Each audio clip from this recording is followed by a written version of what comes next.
இம்புட்டு நாடகத்தை நடத்தி வச்சிருக்காங்க. எல்லாருக்கும் நல்லது செஞ்சவ தமிழ்ச்செல்விதான். வண்டியில வந்து ஏறுன்னு சொல்றீங்க, அத சொல்ல மறந்துட்டேனா?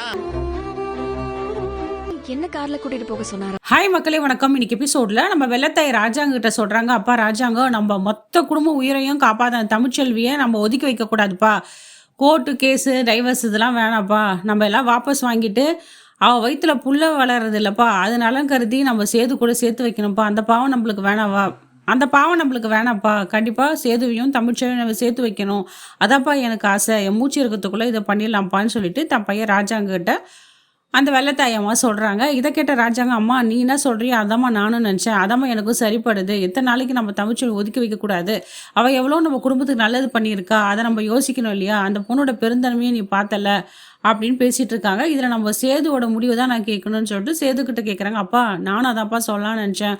உங்கள் முடிவு தான்க்கா நான் காப்பாற்றிட்டு இருக்கேன். தமிழ்ச்செல்விக்கு நான் எவ்வளோ துரோகம் பண்ணிட்டேன். அவள் பாவம்ப்பா, அவள் அப்பாவிப்பா, தப்பெல்லாம் என் மேலே தான்ப்பா. எதுவாக இருந்தாலும் மன்னிச்சு அவள் கூட சேர்ந்து வாழ்ந்தப்பா நானும் நினைக்கிறேன்னு சொல்கிறாங்க. இதை கேட்டு எல்லாரும் சந்தோஷப்படுறாங்க. ஆனால் ராஜாங்கத்தோட தங்கச்சி பொண்ணும் வயிற்றுச்சில் போட்டு அச்சோ வந்து இந்த வீட்டுக்குள்ளே வந்துட்டா என்ன பண்ணுறது, இப்படியே டைவர்ஸ் ஆகி போச்சுன்னா நம்ம அண்ணன் பையனுக்கு நம்ம பொண்ணை கட்டி கொடுத்துடலாமே அப்படின்னு நம்ம யோசனை பண்ணுமே, இப்படி நடக்குதுன்னு சொல்லிட்டு அவங்க வயிற்றுச்சில் பட்டுட்ருக்காங்க. அம்மாவும் பொண்ணும் வயிற்றுச்சில் பட்டுட்ருக்காங்க.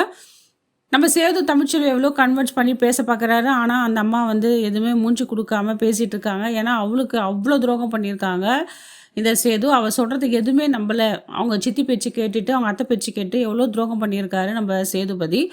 அதனால் அவங்க அதெல்லாம் மனசில் வச்சுக்காமல் இருந்து அவங்க குடும்பத்துக்காக நல்லதாக செஞ்சுருக்காங்க. சரி பரவாயில்ல, நம்ம நல்லா படித்து டாக்டர் ஆகி நம்ம குழந்தைய நம்ம காப்பாற்றிக்கலாம்னு மனதைரியத்தோடு தான் இந்த பொண்ணு வெளியே வந்திருக்கு. இருந்தாலுமே எவ்வளோ கன்வின்ஸ் பண்ணி எவ்வளோ சாடமாடியாக அவரும் பேசி பார்க்குறாரு, எப்படியும் ஒன்று சேர்ந்துடணும், நம்மளை புரிஞ்சுக்கணும்னு சொல்லிட்டு. உடனே ஒரு கார் அனுப்பிச்சு சேது என்ன பண்ணுறாரு, காலேஜுக்கு போகிறதுக்கு வரத்துக்கு எல்லாத்துக்குமே அவள் சிரமப்படக்கூடாது, வயிற்று புள்ளத்தாச்சின்னு சொல்லிட்டு ஒரு கார் அனுப்புகிறார் தமிழ்ச்செல்விக்கிட்ட. அவள் அதெல்லாம் வேண்டாம், நான் நடந்தே போய்க்கிறேன் அப்படின்றாரு. இது வந்து நம்ம ராஜாங்க ஐயாவும் வெள்ளத்தாய் அம்மாவோட அப்புத்தாவோட ஆர்டர். நீ இது மீறினேன்னா நான் போய் சொல்லிவிடுவேன், அப்புறம் அவங்க பேச்சுக்கு மரியாதை இல்லாத போயிடும்னு சொல்லவே, இல்லை வேண்டாம் நான் அவங்க பேச்சை மதிக்கிறேன்னு சொல்லிட்டு அந்த காரில் ஏறி போயிடுறாங்க காலேஜுக்கு.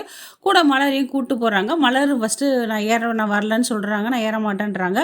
இருந்தாலும் அக்கா அப்போல்லாம் பண்ணாதீங்கக்கா, ஏங்க அப்படி இருக்கீங்கன்னு சொல்லிட்டு அவங்கள சமாதானப்படுத்தி ஒரு வழியாக தமிழ்ச்செல்வி மலர் எல்லாம் அந்த காரில் போய்ட்றாங்க. இதை மறைஞ்சதை பார்த்து சேதுக்கு ரொம்ப சந்தோஷங்க. எப்படியும் கொஞ்சம் கொஞ்சமாக அவன் மனசை மாற்றி நம்ம வீட்டுக்குள்ளே கொண்டு வந்து நம்ம குடும்பம் நடத்தணும்னு சொல்லிட்டு நம்ம சேதுவும் விரும்புகிறாரு. மக்கள் நம்ம எல்லாருமே அதே தான் விரும்புகிறோம்.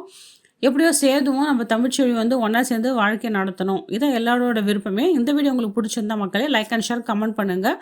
வீடியோ ஸ்கிப் பண்ணாமல் பாருங்கள். நன்றி, வணக்கம்.